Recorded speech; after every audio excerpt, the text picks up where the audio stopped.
Hey folks, welcome back to another episode of Tommy vs. Time. In this episode, we're going to be making some Thai chicken laksa. Now, if you're not sure what laksa is, it is traditionally a spicy soup with noodles, some chicken, and some vegetables based out of Southeast Asia. This is from Jamie Oliver's 15-minute meals. So guys, we're going to try to make all this come together in just 15 minutes. So to do this, you're going to need all the ingredients that you see before you right here, and that includes limes, green onion, some sesame seeds, sesame oil, soy sauce, some fish sauce, honey, and yes, even some peanut butter, as well as coconut milk, Chinese spice, and even a squash, and that is a butternut squash that you can see in the back right here, some cilantro, some bird's eye chilies, and one bouillon cube, in this case chicken, which we'll need to make the base of our sauce. For a full list of ingredients, feel free to check the description down below. Now, with that out of the way, I think it is finally time to start getting around to our prep.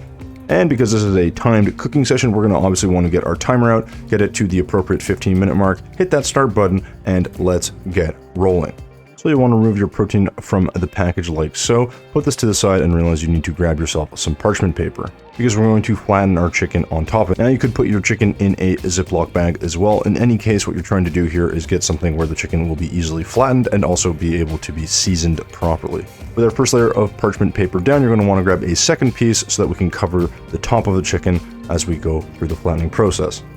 Now we are using boneless, skinless thighs, of course. You could use breast meat, but the recipe here does call for 4 pieces, but I'm hungry and I like to have extra, so we're going to use the whole pack, which comes in around 8 pieces. With our chicken thighs neatly laid out, we're going to go ahead and start seasoning them. Now, of course, you're going to want to grab yourself a healthy dose of some salt, a few twists of your freshly ground black pepper, and top it off with our Chinese spice. Now, again, guys, the Chinese spice here does go a long way, has a good sort of punchy flavor, and just kind of permeates throughout the chicken, but you still want to be fairly liberal with it, so don't be afraid to add a little bit more of this Chinese spice than you think you might actually need.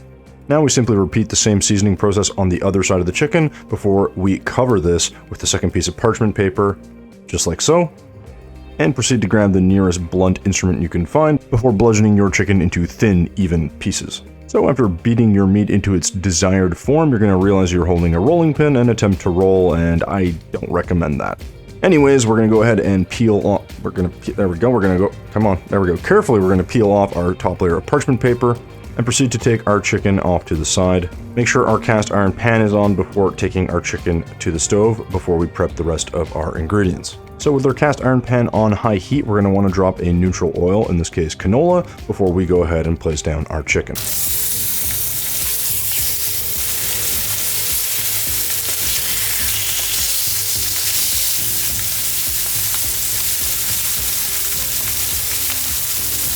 Now, since we've taken the time to actually flatten out this chicken, we will actually be able to cook this quite a bit faster. Still, you're looking for about anywhere from 4 to 6 minutes per side, or until to the desired kind of crispiness. So again, guys, just be mindful for that. Don't overcook them because you do want these to remain juicy. So while the chicken is cooking, let's prep the rest of our ingredients. Now we're going to start with our pot of boiling water, and we're going to break up our bouillon cube here. This is a chicken bouillon cube. We're just going to kind of break that up and throw it into our pot of water. And this is going to help flavor the noodles and add a nice little element to the rest of the dish.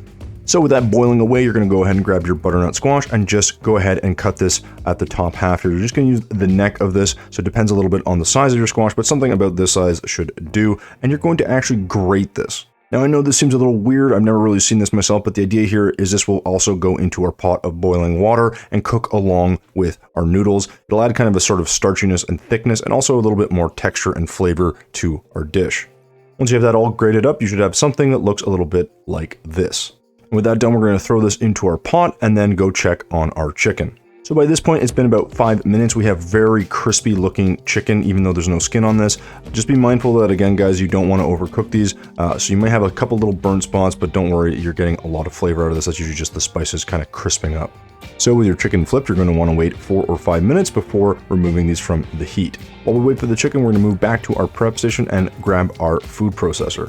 So you're going to add the zest of 1 lime, or well, you're going to contemplate adding lime and realize that garlic is life, so we're going to add that first. There we go, that's better. With our 2 cloves of garlic in, we're going to go ahead and add our ginger, 2 green onions roughly chopped before going back and adding in the zest from our single lime. We'll then add a handful of fresh cilantro and a few taps of our turmeric. This is about 1 teaspoon worth, but you can add more if you would like. But we're not done yet because we still have to add our heaping teaspoon of peanut butter. Now I am using your standard peanut butter with sugar and all, but you could use something more organic and peanutty. And to that we'll be adding 1 roughly chopped bird's eye chili before adding 1 tablespoon of sesame oil, 1 tablespoon of soy sauce, and 1 tablespoon of fish sauce. And there we go, everyone's in the pot. We're gonna go ahead and whiz this up, and you should have something that looks a little bit like this. A colorful and fragrant paste that will provide the foundation of our flavor for this dish. Now I will say that this paste has an interesting color, the texture is fine, but I would have thought that would have been a little bit greener, but maybe I'm just used to green curry. Anyways, with that said, it is time to get our asparagus ready to go. So go ahead and grab your asparagus and trim off the bottoms before cutting into thirds. Now you could cut this a little bit smaller, but I liked bigger pieces of asparagus in my laksa. So to our pot of water that looks suspiciously empty because I forgot to hit record, you will add your noodles for a few minutes until tender, strain, and then add your aromatic blend to the now empty pot. So again, you would take out the water, strain the noodles, put in your aromatics, and then you'd add the noodles back and mix in the asparagus, and voila, you have yourself the makings of a beautiful laksa that should look something like this. Now this is where you can see the distinction between a traditional laksa, which is actually a soup with a broth, and this looks more like a pasta or noodle dish. But anyways, we have to go ahead and keep prepping, so we're going to grab our bird's eye chilies and quickly cut those tops off before slicing them into something that looks like this. And again, guys, you can remove the seeds to have it less spicy should you like. So to cut the heat, take your poorly zested lime and go ahead and put that sucker out of his misery by cutting him into quarters. And then we're going to move on to our can of coconut milk, which you will need a can opener for. So go ahead and locate your nearest can opener and proceed to use that to open said can like so. So as you prepare to release the milky goodness from its aluminum prison, you're going to quickly realize that you've in fact run out of time. So go ahead and set a new timer before grabbing your coconut milk, which we will then be putting into our pot along with our noodles and our spicy paste. So really with that done, all our wonderful prep is finished. So check to make sure all your fingers are attached before moving back to our chicken, which looks damn good. But we want a nice sticky glaze, so we're gonna go ahead and add 1 tablespoon of honey and give this a quick mix before we add our raw sesame seeds. The recipe calls for about 1 tablespoon of sesame seeds, but you can use as much as you'd like here. Optionally, don't be shy and feel free to add a squeeze of fresh lime. This pairs nicely with the sweetness from the honey and really brightens up the chicken. So once again, you're going to give this a quick mix, incorporate all those delicious flavors, and make sure that this chicken is ready for plating. But of course, we have to take a close-up shot just to show you how sizzly, bubbly, and delicious this looks. But let's get back to business, which is plating, and that is going to be you grabbing whatever plate you have in your kitchen. First thing we're going to do is miss, and no one's going to notice that. It's okay. We're just going to quickly place all our noodles here in a nice pile, and we're going to literally do it again immediately. Ignore that too before it bugs us, and we're just going to go ahead and wipe that off.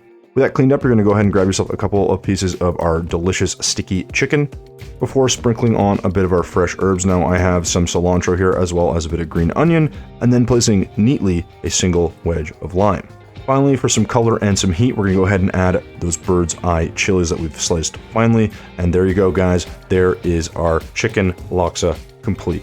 Now, as I've stated, this is generally more of a soup, but for me, it turned out more like a noodle dish, and it was actually still very tasty, although I think the traditionalists and purists may be a little upset with me, but that's okay. We're going to go ahead and eat this anyways, and while we do, guys, we're going to show you our timer here, which is 3 minutes and 36 seconds over our time. So this was an 18.5-minute meal, and I was moving real fast.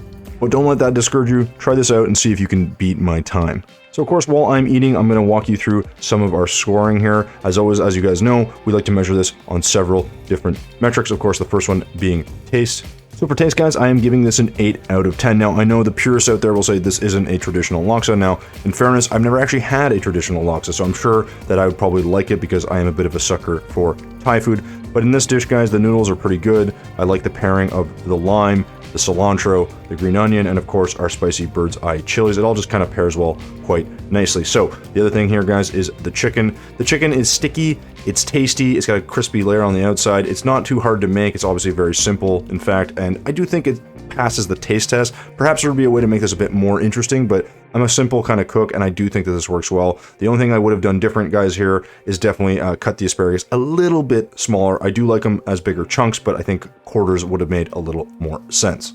When it comes to ease of use, basically how easy this was to make, I give this a 7 out of 10. There was nothing really complicated, but there were a lot of just multiple steps, and obviously, as you saw, I actually forgot to record part of it. Putting everything in one pot like that generally helps, where you boil the noodles, you drain them, and then of course, you then proceed to put in your paste in there, cook that down, and then throw everything back in before adding your coconut milk. Now, again, I don't know what's traditional. I don't feel like that's traditional, but it works well for this. And the chicken, of course, is fairly easy as well. So there's not a lot really to do here, but you are moving around a lot. There's a good bit of prep, and it does take a little bit of time. Now, speaking of time, as you saw, we failed. We were actually 3 minutes and 36 seconds over. So this is actually more like a 19-minute meal. Again, I think some of this could have been sped up if I had, made this recipe more than once, but also maybe making some adjustments to the prep. I think the squash that's put in there is not really necessary. Perhaps that is a traditional ingredient. I'm not really sure, but just grating that took a lot of extra time, and I think I probably could have shaved off 2 or 3 minutes right there. So again, time guys failed, but not too bad, all things considered. So finally, you might be wondering, how much did this cost to put together? Now that actually is an interesting question, because in this case, I actually doubled up on the chicken. So if you were to do this recipe as it calls with only 4 chicken thighs, this would cost you $4.67. However, if you used all the chicken or doubled the chicken like I did, this would actually come out to $6.57. So it is a significant difference. I'm still going to give this a 7 out of 10 because that was my decision to actually use all of that food, and realistically, you could have gotten away with using half the chicken if you wanted to, but of course I wanted leftovers and wanted to eat this meal consecutively over the next day or so. You know what else you want to have on consecutive days? B-roll.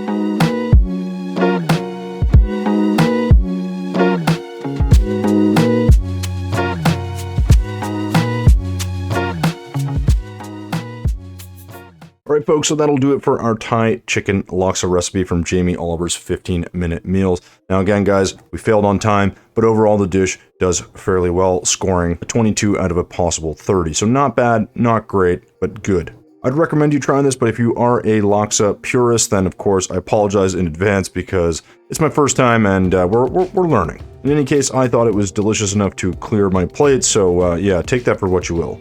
So I hope you guys enjoyed this recipe. Give this one a shot. Let me know how you did, if you could beat my time or not, and how tasty it was. Of course, guys, I appreciate you watching the video. And as always, thumbs if you liked it, subs if you loved it. We will see you in the next one.